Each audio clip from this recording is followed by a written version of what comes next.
I think just our personalities themselves like are just very clashing because Yeah. you know she's very like pro woman and I'm like Yes. a little bit of. We're not gonna talk about that. Misogynist. Redacted. Yeah, You're not about to yeah. air me out on my own podcast. It's Yeah. crazy. Continue. Welcome back, everybody, to another episode of the Global Renaissance Podcast. As always, I'm your host, Trev Woods. I have a repeat guest today. You are the first repeat guest. Chomsky's been on like 3 times, but he wasn't really a guest. He was just co-hosting.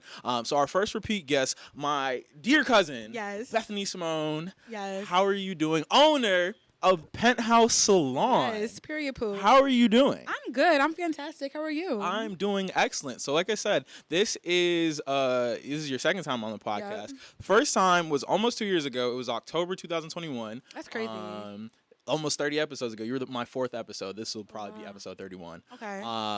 Yeah, it's been a while. Yeah. Lots has changed. Yeah, we have some changes, and that's really what we came here to talk about. So like I said, you are the owner of Penthouse Salon. Last time we did this podcast, you didn't own a salon. No, I didn't. So can you start off with an introduction of yourself for those who might not know you? Okay, I'm Bethany. I'm the owner of the Penthouse. I am a licensed cosmetologist and a salon owner, as you guys all know. I don't know. I do a lot. Do hair. And yeah, I run a successful business. Fantastic. So yeah, like I said, the last time we had a conversation on camera, because we have a lot of conversations, most of them don't get recorded. Nope. And they shouldn't. No, but at all. I would be canceled. But you were going by Beat by Beth. Yeah, I was. You were working out of a salon in Dorchester. Yes. That you did not own. You were renting a booth over there. Yeah, I was. So update us. So, yeah, I was renting a booth for about 2 years post-pandemic. And for the last year I was there, I was looking for my own spot. That was a journey, but I finally found this spot, and I built it up. I have 3 girls here working with me. There's a girl here actually a photographer here that actually came up with the name of my salon, the Penthouse. Before I was Beat by Beth, and I feel like that was kind of... I don't want to say immature, but also I started off doing makeup, and it wasn't really a reflection of who I was anymore, and I wanted to build a brand that was bigger than me. So if I ever am not behind the chair, like, this is still the Penthouse without me. So yeah, I don't know. That's a great answer. Yeah.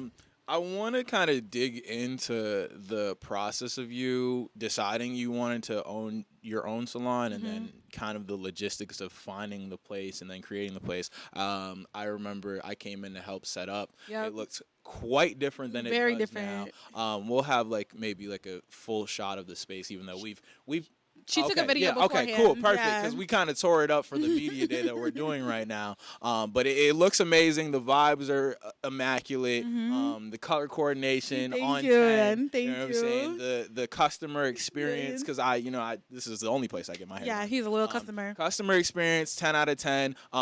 As a matter of fact, I booked me another appointment today. I saw this morning. Today's booking day. Yeah, if by the time you guys see this booking, it'll be done up. So, but what is it? This is gonna be September. So September 20th. Yes, my birthday. 8 a.m. Yes. Make sure y'all book. Yes. Penthouse.salon. Yes. Anyway, talk to me about when did you realize that, all right, I need to be able, own my own space. I want to branch out from just doing hair to now owning the space, hiring people. When did that idea first pop in your head, and when did it become I'm actually going to do this? Yeah. So when I first started, let's go rewind. When I graduated college, that's actually when I started doing hair consistently. And when I was working a full-time corporate job, and I made a booking site. And that's when I was able to accumulate clients without even putting in that much. Let me start over. In 2018, that's when I graduated college, and I started doing hair.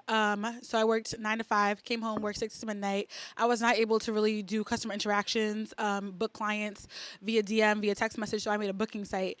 And that's how I was able to really gain popularity via Instagram and the booking site. And that's when I realized, okay, my hair business is too big for me to be doing my job and my hair business, so I left my job. And then when I got to the salon that I was at, renting a booth, I was like, there was a point where I'm like, I'm bigger than the salon. Like, I'm bringing all my own Yeah, clientele. talk that Yeah, talk. I was like, I don't know. I really had my own experience in my chair, and I was like, I'm not really able to curate my own experience by being in someone else's space. So when I was going through the process of finding this space, designing this space, thinking about what I wanted the customer experience to be, I just thought of all my experiences. I'm someone who loves to get services. I get my hair, lashes, nails, all those things. I'm someone who often goes to other service providers. I'm someone who's friends with other service providers. I'm someone who's just been around a lot of things in the beauty industry. So I wanted to create a space that really spoke to who I was, what I wanted my customer experience to be, so that customers could also have that experience. I don't know if that makes sense. But No, it makes a lot of sense. yeah. So you kind of knew at some point, all right, I want to go get a space. Talk to me about the logistics of like, where did you start looking for a space? You ended up. This was what type of office was this before? This was an insurance office.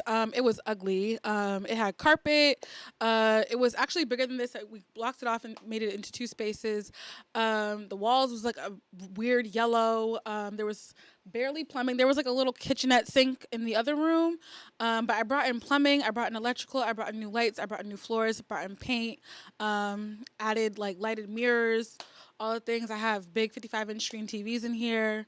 A coffee station, a snack bar, fridge, all that stuff. Lots of like photo-esque areas. 80,000 mirrors. Yes, a ton of mirrors. I want everybody to be able to see what they look like after they leave and during. Because you're going to look great and you're going to feel better. Exactly. Because P.S., you deserve it. Come Yes! on, you know I know the motto. You know I know the motto. Yes. Come on. Yes.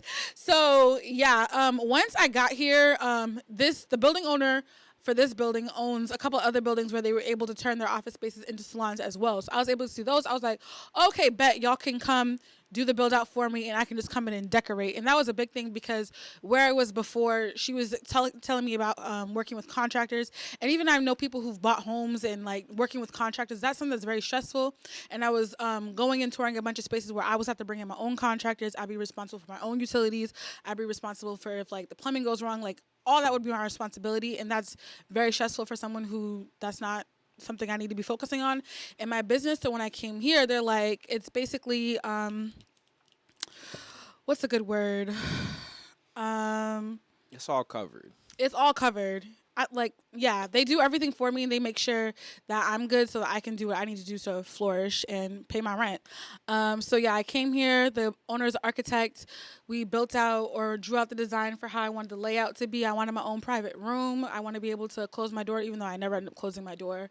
I didn't even realize you had a door. Honestly, I didn't need it, but if I ever have a celebrity client, I can close the door. So yeah, we're praying for that for the future. Celebrity. I'm lying. I'm not yet. Soon come.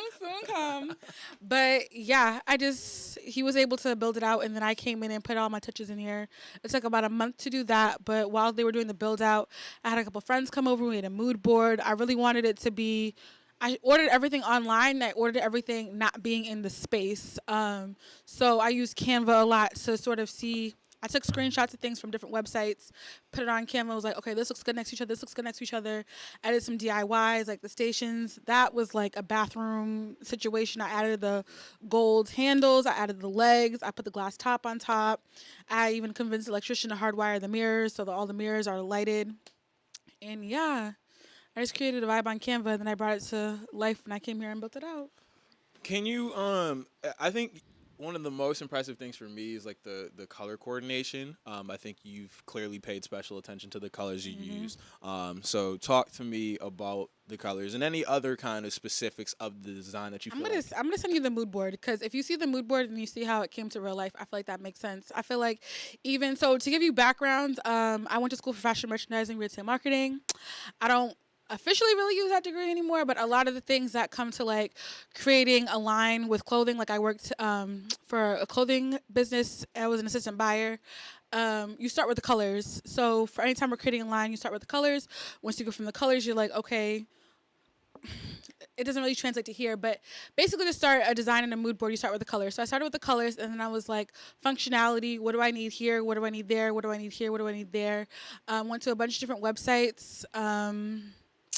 Yeah, and then I feel like the finishing touches, like the plants, the things I have over there, that came after, but like the big things, That's where you start with the colors, and you move to the big furniture items, and then you move to finishing touches. So why the colors you chose? So I mean, obviously, you guys can't see the whole shop right now. Seats that we're sitting on are orange. Yes. Obviously, white walls. But there's pink and gold accents everywhere. Why those colors I specifically? wanted to stay true to myself. I feel like my first favorite color was pink. My car is orange. So those were the two colors I wanted in the shop. I didn't want anything that was overwhelming. I feel like a lot of shops can be overwhelmingly girly, and some shops can be overwhelmingly boring. And I wanted something in the middle. I wanted something that I felt like everybody could vibe to, but also felt like me. So definitely the pink couch. That was the first thing I knew I wanted was a pink couch. And then I love the colors of my dryer chairs. Super comfortable as well. Yes, I've always preferred brown leather over black leather. I feel like it looks softer. And then as far as like black for the stations, we use products. I didn't want any of the products to mess up my stations, so use black stations. I put glass covers so that it wouldn't get destroyed. Yeah, so it was partially personal preference and then also just functionality. Yeah. That's how I got into my final decisions. It makes a lot of sense. You spoke on customer experience. Actually, before we get to that, well, it's kind of tied in. Can you explain the name? Penthouse. I'm a top tier experience. I just feel like if you're from Boston, then you know what it's like to get your hair done. It's a lot of people's basements, a lot of people's kitchens, a lot of people's living rooms, a lot of people's bedrooms. And we are not that. I feel like we are elevated. And even if you go to the salon on like Blue Hill Ave, Dorchester Ave, I'm just like, no, I wanted something above that. I feel like black women, black men deserve luxury, and I wanted to embody that. So with my name, I feel like it can also translate to other things if I ever decide to go on to other ventures. But then also just I feel like whenever someone comes in, they're like, I feel like I'm at the penthouse. Like we're on the second floor, top floor of the building. So there's that too. But yeah, I don't know. I just want you to feel top tier when you leave. I want you to feel top tier when you're here. And I felt like Penthouse really embodied that without me having to say too much. For sure. Nah, I think it was a great name choice. I remember when you were trying to come up with the name, I was like, I don't got nothing for you. Yeah. I don't have anything for you. No, Casey's the one that came up with it. She's here taking pictures for me for merch. Shout out to the whole team. Yes, Team yes. effort. And I feel like I'm really lucky to be surrounded by people that do creative things in different industries. Me and her actually went to fashion school together, so yeah. For real. And you know, I think that's one thing that is important. To have like a good circle of people who are kind of you can feed off of. Obviously, like I just showed up and we're doing a podcast in here, right? And so things kind of intertwine. Was there somebody you were looking at that I know you watch Real Housewives of Atlanta. Yeah. I know some of them own like hair business. Was there anybody you looked at like as kind of like okay, I kind of want to take some pieces of what they're doing, or this was just straight out of Bethany's brain and you just you put the ball rolling based off of your own kind of ideas? A lot of it was out of my brain. I will say that there was different people, local and beyond local, that I was like, okay, I like this, whether it was like something to do with their design, something to do with their website, something they're doing with providing hair, like no one specific where I'll say like they're my idol, but I will say I follow a lot of people on Instagram and I'm always inspired, but at the end of the day everything in here was like true to me. Like I was not trying to stare at what everybody else was doing. Like I was creating my own mood boards based off of what I was seeing from stores to create my own thing. So yeah. So Bethany, how old are you? I'm 25. You're 25. So 10 years ago when you was 15 and ugly, well, you still ugly, but we don't gotta talk about that. Just kidding. I love black women. Does he? But we're just related, and so I have to be mean. Yeah. But 10 years ago when you was 15 years old, is this something that you feel like you would have seen by 25? Like, yeah, that seems about right, or is this like, okay? Did you surprise yourself a little bit? Definitely surprised myself. I'm someone I feel like who constantly surprises myself, but at this point, I don't even know why I'm surprised because I just be making things happen. I'm someone who kind of just like closes my eyes and just closes my eyes and like jumps in head first and just like I just trust myself to make it work. So whether it was when I got my first job, when I went to college, when I went to the salon, when I opened this salon, when I got my first apartment, moved out to open this salon. I'm someone who always just like, I'm gonna do it and I'm gonna do it the best way I can, and I know it's gonna be amazing because my name's on it. That's a But when I was, bar. yeah, thank you. But when I was 15, like, I mean, I knew I wanted to do hair, but no one around me agreed with that, so I kind of was like diverted from my own path, and then I found my way back.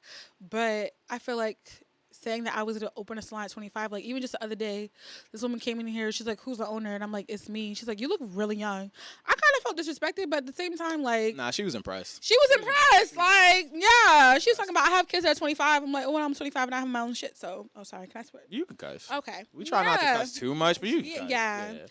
Yeah. So that's on period, and it's not the last thing I'm doing. So yeah, no. Nah, for real. But I think that's kind of a testament to like self-confidence, right? And just being super clear in your vision, because it's like, all right, you understood that, because there's a lot of people that braid hair, like a lot of people. I think, especially if you're black, like you probably know 5, 10, 15 people that You braid need backups, hair. like you Right. need your hair done. So, But it's one thing to have a skill. It's another thing to say, all right, I'm going to take this and I'm going to really do something with it. So, I Yeah. mean, just from my perspective, having seen you just be someone who does hair Yeah. to, okay, I got a website. Yeah. I was impressed by the website, personally. you. I was like, oh, she got a website. That's Yeah, so cool. yeah. And then, boom, now she was in a salon with it. I'm like, oh, okay, Yeah. I see the levels.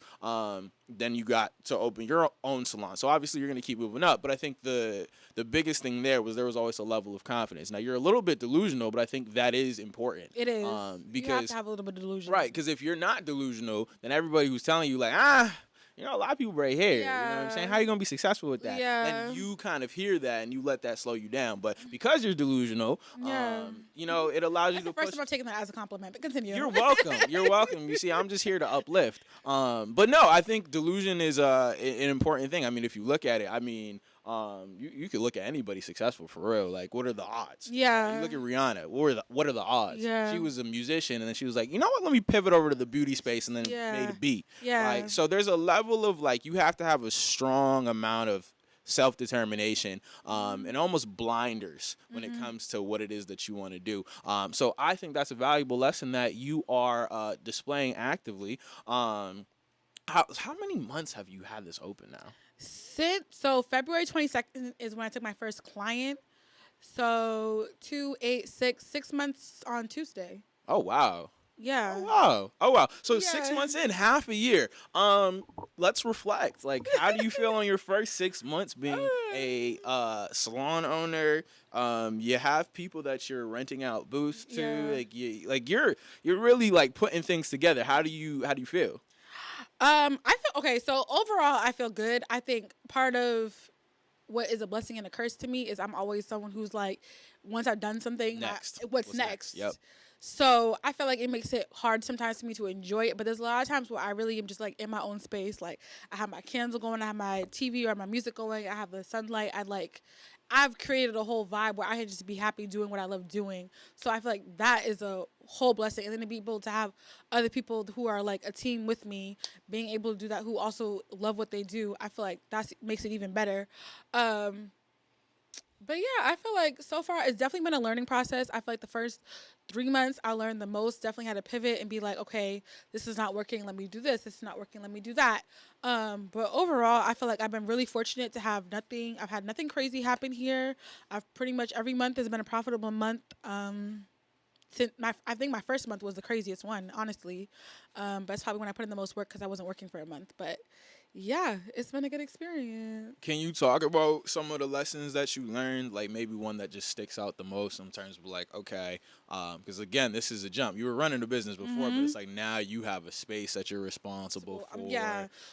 So I'm no longer responsible for just myself and my clients. I'm also like, I don't want to say completely responsible for everybody else that's in here, but like at the end of the day, my name's on the door. So I feel responsible for everybody else. So just making sure that we're all one team with one vision and making sure we're all doing the same thing, whether you're a commission or you're renting, like we all kind of are on the same type of time with making sure we respect our clients' time, making sure we put out a good product, making sure everybody is comfortable.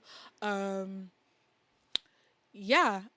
feel like I try to do things to bring the salon together. We have like our meetings, we've gone out for dinners, stuff like that. I would say learning wise, from day one, just treat others the way you want to be treated, whether that be with your other stylists, whether it be with the clients, whether it be with clients that are not your clients. being organized. I provide hair for my clients. I'm also providing hair for other stylists who are providing hair to their clients. So making sure that we're all on the same page. We have systems.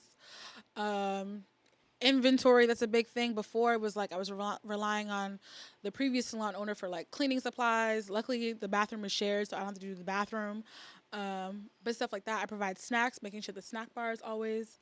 So using systems, I love Amazon's Subscribe, because then you can just get your inventory just coming to you without you having to think about it. And making sure that you're not getting caught up in the design of things. I will spend money.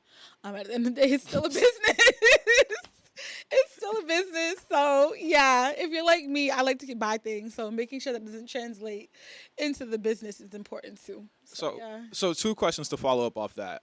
First question being, when it comes to the team, right? So you have three booths that are occupied. Yeah. How did you determine who was going to be able to fill those booths? What was that process like?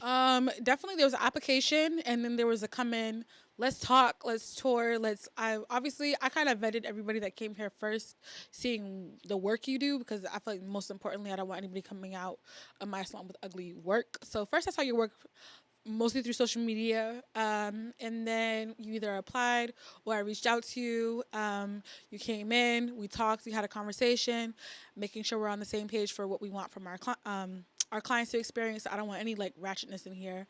Um, and then I had a contract drawn up. I actually had a lawyer look at the contract too, making sure we read it together. We're all on the same page about the rules and regulations of the shop. Sign the contract. There's a security deposit if you are renting, and then the commission stylist, I pay her, making sure we're all agreed on what those pay to you or to me is. And then yeah, that was. I think that's pretty straightforward. Yeah, no, for sure. The second question I had was like kind of more on the business side of things. So like you said, you like buy stuff, but this is a business. You've gone from having a skill set to a full blown, full fledged business. What are like some of the considerations or things that you have to take into consideration now, having all of this responsibility that you didn't have to maybe when you were working out of the basement? Yeah. Okay. Definitely. Okay. So overhead, number one, my overhead has increased drastically. I'm covering the space, like the rent for the whole space. Luckily, my utilities are included in that. Then there's Wi-Fi. I had spent hours on the phone with Verizon, making sure I was like, this Wi-Fi need to be strong enough for me to stream, for my clients to be able to work from home. I need them to be able to FaceTime their bosses and it not be a problem. So there was that. There's liability insurance. So there's insurance to cover the shop in case like a fire, theft, all that kind of crazy stuff. Liability insurance in case anyone wants to sue me. Absolutely, they have not. I was the LLC before I got here. There was going to the city, getting my DBA as a Penthouse, doing business as for the Penthouse salon. There was making sure that the salon was zoned to be a salon. They were signing the contract with the owner, making sure that everything I'm doing is in compliance with what his rules are for the building. Um, yeah, I have my Google set up, my website set up. I do my own almost everything. My website, um, customer service, marketing, videos. I have someone helping me today, but almost I rarely ask for help. I think that's a big issue. But in coming here, I learned how to ask for help, and luckily I had a lot of people in my circle that were able to help me. Um, so yeah, I definitely feel like you have to look outside of yourself once you kind of are responsible for a salon versus like when I was in the basement, it was 100% a one man show. So For sure. yeah. So if somebody who is in the braiding out the basement stage is thinking about what are the steps I need to take to one day become a salon owner, what would you tell them? Well, there's two paths you can go. In Massachusetts, you don't have to be licensed to braid, but if you want to wash hair and stuff like that, you do need to be licensed. So there's deciding whether you want to go to cosmetology school or not go to cosmetology school. If you want to be a fully functioning cosmetology salon and to get approved by state board, that was also another step in the process. I am approved by state board to be a salon. You'll have to go to cosmetology school first and then apply to get your inspection, and then you can be a full-fledged salon. If you want to be a braiding salon, you can skip a lot of those steps. You won't be able to offer some services, but you can skip a lot of those steps and just basically open a space. And as long as you don't have a sink to wash hair, you're pretty much good to go to open a braiding salon in Massachusetts. I think they need a natural hair license in Massachusetts, which they have in a lot of other states with a lot more black people. But that's a whole nother story and a whole nother can of worms. But Let's dig into the can of worms for a second, because you're offering a very unique experience. You're catering to a specific crowd. What does it feel like? Like, what is your perspective on where you sit within the Massachusetts, the greater Boston beauty scene, right? Like, I mean, obviously don't you like teach at Tony and Guy or something like that? Well, yeah, so I taught a class. We don't have to speak on that. I'm definitely, I'm not going to go back. But yes, I did teach a class yeah. So, so you kind of have some perspective on what the beauty scene looks like, and what role do you think you're playing within that? Where do you think you fit amongst everybody who's kind of playing a part in multiple ways? I definitely want to create opportunities for more people to come up and be like me, not to be cocky, but I just feel like no, it's okay. Yeah, it's okay to, you know what I'm saying? I don't know. I feel like a lot more people need to be like me in Boston. I feel like I'm able to attract a lot higher level of a clientele because I offer a comfortable space. I offer a lot of amenities, and I offer hair care, not only braiding services, but hair care, and I provide the hair. And I feel like that's something that you don't find a lot in Boston. So I like to create more spaces, whether that be salon suites, more salons, more booths on that end. And I want to create that and make sure that everybody that comes into those spaces is on that type of time. But then also, like, I definitely don't want to get into education, but I would definitely love to create more spaces for education to be happening. I don't think I myself am a teacher, but I think I can definitely invest in education. So I haven't quite figured that out. I feel like that'll be on the after I'm a millionaire type of time, or at least half a millionaire, like type of time. I don't think I've ever heard somebody say half a millionaire. I don't know, but like once we see 500 in the bank, then we can start talking about some education. Yeah, like then I'll start trying to give back. But first I want to make some money. Definitely also want to get into real estate investing. And then I think I'll be able to turn around and be like, how can I give back to the hair community in Boston? Word. So yeah. I love it. Thank you. So we're doing a media day shoot. This was partially my idea and partially her idea, but really my idea. I don't get paid enough for my services. Okay. No, I'm just kidding. I'll take what I get. I take what I get. But like I said, this is a little family affair right here. So Yes, I it do is. free marketing. You know what I'm saying? Word of mouth. You know what I'm saying? Where you get your hair done? Oh yeah. You know what I'm saying? Penthouse.salon. Wait, actually, can you bring over Giselle? Yes. While we're talking about merch, sorry, quick plug before we get started. Yes. We already started. This is going in the episode. No, this is going in the episode. Okay. I'm just gonna hold her so y'all can see my child. She can sit on my lap right here. This is ridiculous. This is the closest thing she's ever gonna have to an actual kid. Exactly. So get used to her. Her name's Giselle. She's 2 months old. Not even. She's a baby. She's like a month old. Continue.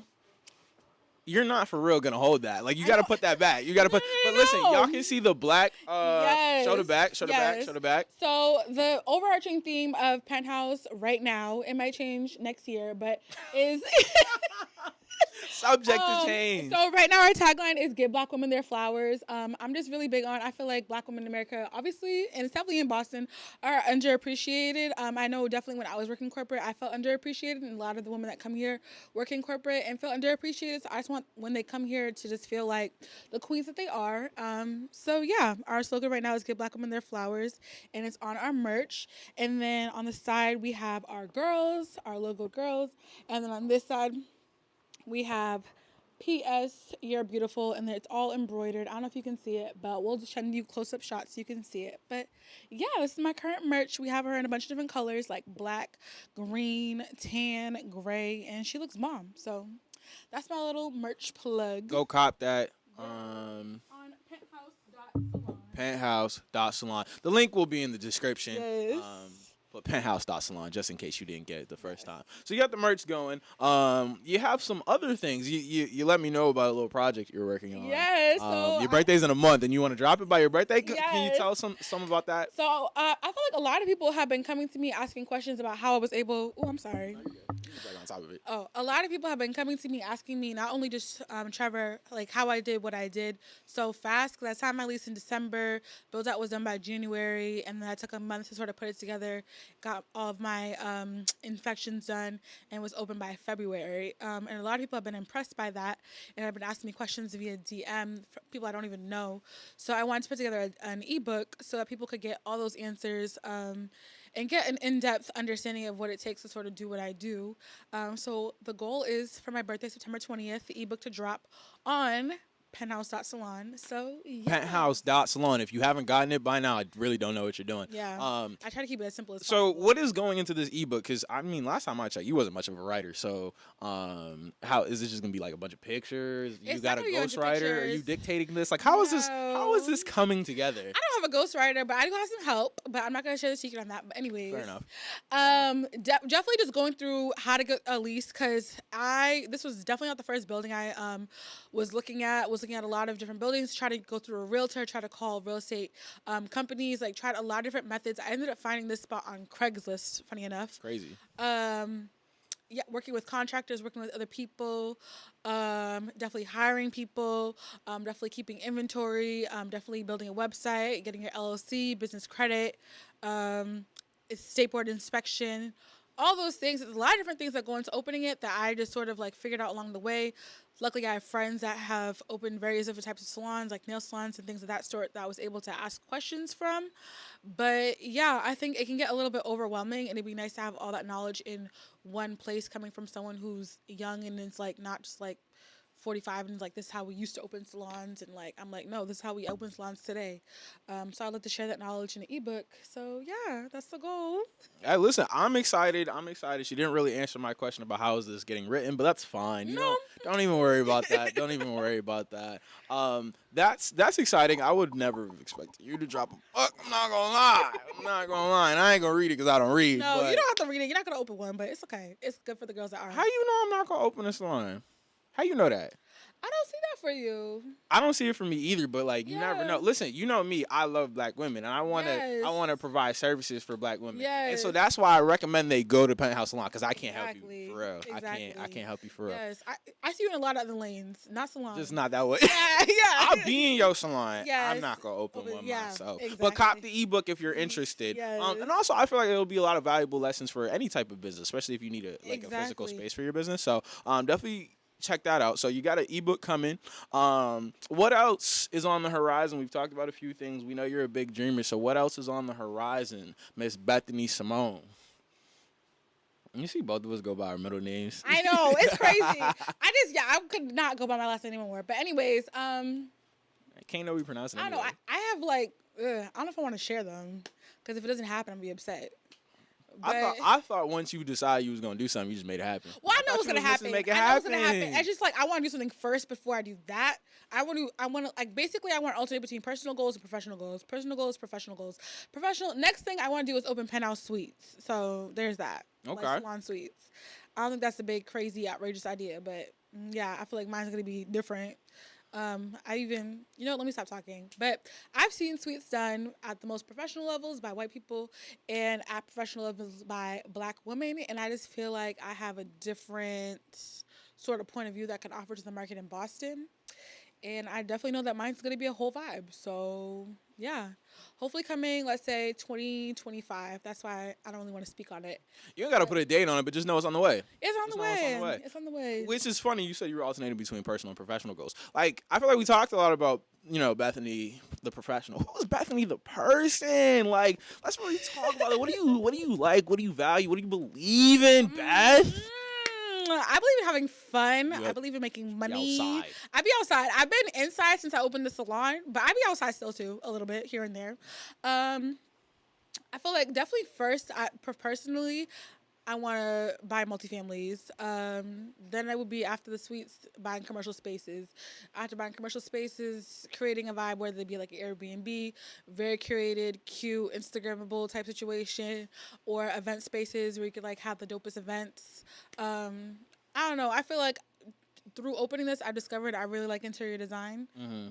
So I'd love to just create spaces that I can profit off of my interior design. So You like design and create. You're a vibe curator. yeah, You're a vibe yeah, definitely. I would definitely love to curate events too, but I feel like that's very stressful, and I get overwhelmed in that process. But Yeah, I have a friend who does that. I was like, I can't do that. I no, can't do that. but I could collab with an event But we curator. threw a fire cookout last year though. The We did, cookout we was did. fire. It was. It We was might a have good to run time. that back on Labor Day. Yes, yeah. I still have water balloons and water guns in the backseat. Of my car. Y'all baited on me. I was ready. I And y'all know. was like, I don't know. I don't know. Next year when I'm more in the Next in the year thing. is crazy. Next year is Oh, crazy. you want to do like this month? That's kind of crazy. I don't know. I might do something, but that's neither here nor there. That has nothing to do with this podcast episode. Yeah. Now we be turned though. Yes. How are your sisters doing? They're good. I feel like it's crazy. I feel like all of us are very successful in our own right. But just so different. Yeah, so different. I'm gonna interrupt you. I know I just asked you a question, but Mm-hmm. I went to Jamaica in June, and I was there with Jordan. Yeah, my middle And sister. now, just for y'all, so y'all know, Bethany's the oldest. So actually, let's go through cousins. So it's my sister's the oldest. Then it's Yep. Bethany. So Yep. my sister's 20. Is she 27 now? Yeah, she's 27. Then you got Bethany, Yep. 25, about to turn 26. There's Yep. me, I'm 24. Then you got Jordan's 23. Yeah. And then Naomi? little gap, Jaden is 22. Oh, Jaden's 22 now. It's crazy. That's crazy. And then Naomi is 19. Yes. Right. So Naomi is in school in Boston. Bethany's here. Jordan she went to school in Atlanta. Yes. She's in Chicago right now. She's in Houston right now, or she's about to be in Houston. Jordan just be all over the place. So, Yeah. right. So I see Bethany all the time, obviously because she does my hair. I see Naomi too. Jordan, a mystery, on. an absolute mystery. So we go to Jamaica, and it's just me and Jordan just kicking it. And wow, did we learn a lot about each other? I think I might have scarred her. I'm not gonna you lie. Did. She I definitely think. talked about you after you left. Hey, listen, I don't blame her. She talked about you while you were there, actually. But good for you. I don't blame. Listen, here's the thing about me. The thing about me is I know who I am. Like I don't have any kind of delusions about who I am as a person. I know I'm a little crazy. I'm not for everybody. And so I understand that the type of person I am. Me and Jordan wasn't necessarily going to be on the same type I of feel like timing. Jordan's also very much in tune with who she is, Right. and it's very unique. So Right. when people who aren't on that same type of wavelength meet that, and y'all are both too very secure in who you are and very like here with who you are. Well, I think just our personalities themselves like are just very clashing. Because Yeah. you know she's very like pro woman, and I'm like Yes. a little bit of. We're not gonna talk about that. Misogynist. Redacted. Yeah, You're not about to yeah. air me out on my own podcast. It's Yeah, crazy. Continue. But yeah, it was an interesting experience. But what's your how's your relationship with your sisters evolved over time? It's crazy because I feel like we grew up in 3 different households, even though we all lived in one house. They do say that no child receives the same parent. No, and I feel like when we were very young, we used to fight all the time, and now I can say we're all friends. We try to do. I'm like overdue. I'm late for it today, but we try to do a Sunday sister circle and check in with each other. That's super cute. Yes. That's so cute. Especially because like my baby sister, she's in school like in the city of Boston. My sister's in school in Chicago, and I'm here like just outside of Boston, where we spend the majority of our times. We don't get to always be together or like see each other all the time. So I say we're all friends. We just don't get to spend a lot of time together. So yeah. How are you balancing your personal life with all the responsibilities you have professionally? It's hard. Okay, when I first got here, I pretty much cut myself off from all of society, but I've been trying since summer started to reintegrate myself into my social circles. I'm about to go to Jamaica with my best friend. I have friends here right now shooting. I try to like alternate and like try to do something with my friends every other weekend or so, but yeah, I don't know. I'm always so busy. I feel like all my friends know that I'm busy, so there's never any hard feelings, which I feel like I'm really lucky to have. But yeah, whenever we link up, it's a vibe. So yeah. And how do you manage to take care of yourself given all the responsibilities and I'm sure the stress that comes along with those responsibilities? I feel like the cop out would be. Sorry, I feel like I spit in my mouth. I always make my appointments. Like I always make time to get my nails and my lashes done. That's like very important to me. I feel like he hates it, but I'm in a relationship, so I be spending a lot of time with him. Who hates it? Him? You. We're not gonna speak on Exactly. that. But anyways, yeah, me and him be having a lot of quality time. I definitely let out a lot of stress on him. He hears me out every day, and I'm complaining after work. I feel bad for the man. Uh, anyways, moving on. And yeah, I definitely was taking Saturdays and Sundays off all summer. And some days I would just stay in bed all day and just rest. Other days I like to go for walks. 'Cause we know you're not going to the gym. Anyways, I pay $25 a month to Planet Fitness. So How often do you go? Enough. What's enough? My membership still works. So here's the thing. It's funny you say that because the business model for Planet Fitness is designed around people like you me. specifically. I need to do in business. They say, listen, we gonna be cheap, but we know most people not coming. Yes. And you are the people that keep Planet Yes. Fitness open. So Yes. you know what? From one business owner to another, they're probably thanking you. Yes. Good for Yes. you. Shout out to Yes. you. Yes. Shout out to you. Keep Planet Fitness in business. But you should so. you should go. To I gym. will You should go to the gym. eventually. You should go to the gym. Nah, real on some real stuff though. Exercise, maintaining your health. Now, obviously, there's more to health than like exercise. I don't want nobody coming at me talking about you're fat phobic or whatever, because I had we had that whole situation a couple weeks ago. Mm-hmm. I asked a question He on is fat phobic. no. Yeah. I asked a question on Instagram because that's what I do. Like I post polls and stuff like that. I like to have conversations. Duh. And someone was like, "This is fat phobic," and it's like fair. That's a fair criticism. Now, do I agree? Not necessarily, but it is important to take care of yourself. We're seeing that. I know you got beef with Auntie Denise, but like. No, it's really eye-opening. Yeah. What happens when you don't take care of yourself? It's something that goes through my mind all the time. I feel like I'm definitely someone who needs to learn how to carve out time to take care of myself, not only with the gym, but also with diet, because I literally, I think number one, the issue is I don't cook. So I'm always relying on takeout. I feel like in my area, like, yes, I do have access to healthy food. It's just like the place. You lazy. No, it's just like I have to pay $10 delivery fees to get healthy food from the place I like to get. Don't you have a car? I do have a car, but I work a lot. That's true. I work a lot, and I don't always have a break in between to go get food. So it's like when I have to pick between the $0 delivery fee because I pay my Uber One membership, or the $10 delivery fee, I'm gonna pick $0 Every or trip. yeah. Or if I have the time, like if I have an hour gap, which is rare, then I'll go make the drive. Like if I want to, like one of my favorite spots is Cava, but it's like a 30-minute drive with traffic. You going into Boston for that? No, I go to there's the one in Dedham and there was one in Hingham. Oh, neither of those are close. Yeah, that's Yeah, fair. exactly. Well, I guess Hingham's not terrible depending on traffic. Yeah. I But could get a salad from a pizza spot, but I'm like, I just don't feel like that's real salad. I mean, I don't eat salad. I think salad's rabbit food. But regardless, I think point is, you are on your P's and Q's as far as business goes. Yes. But right, life is about more than money. Yes, You gotta take care of is. yourself holistically. I came in here one time. It was at like 7:00. It's like, I haven't ate a meal all day. I'm like, are you crazy? Like, are you crazy? Yeah. Are you crazy? And now I understand that sacrifice is a part of, getting to where you need to go, but there's certain things that shouldn't be sacrificed. No. So, yeah, I mean, like I said, that's just my 2 cents on that because I care about you. Thank you. You get what I'm saying? Care for your Yeah. people, and help your people how you can. Yes. That's my 2 cents on the matter. This has been a fantastic episode. Thank Glad we you. did this. I've been telling her we need to do this since she opened the shop in February. Yeah. But black people can't do nothing on time. So here we are, 6 months later. Yes, it got done. We made it. It got done, and it looks good too. Thank This you. was a beautiful episode, very insightful. I'm sure the girlies are gonna love it. Yes. And if the girlies like it, I love it. Yes. So, exactly. We know that. you feel me? Anyway, where can people find you? Where can people connect with you? Where can people book your services? Just Google Penthouse Salon. If you want to get real specific, you can do Penthouse Salon Braintree. I'm on Instagram, TikTok. Everything's a variation. There's either a dot or not a dot in between. But yeah, just Google me. Find me. I'm on Google. I'm on Instagram. Not on LinkedIn. TikTok. Acuity. On my website. You're not gonna plug the personal page. She said, don't follow me on there. Yeah, don't follow me on there. No, you don't look for me. Yeah. Just give me your money. Yes. What if they have questions? What if they want to get like you? What if there's some little girl watching that's like 15 that's inspired by you? DM me on Instagram, penthouse.salon. I think that's Instagram, penthouse.salon. Say that. Well, Bethany, appreciate you for coming on for the second time. Yeah. Y'all know how to find me at this point, but I'm gonna tell you anyway. Mm-hmm. Instagram, TikTok, Twitter _Trevor Woods. That's the personal page, podcast page, Instagram, TikTok. I'm not on Twitter on my. No. No, I'm not. It's not even Twitter anymore.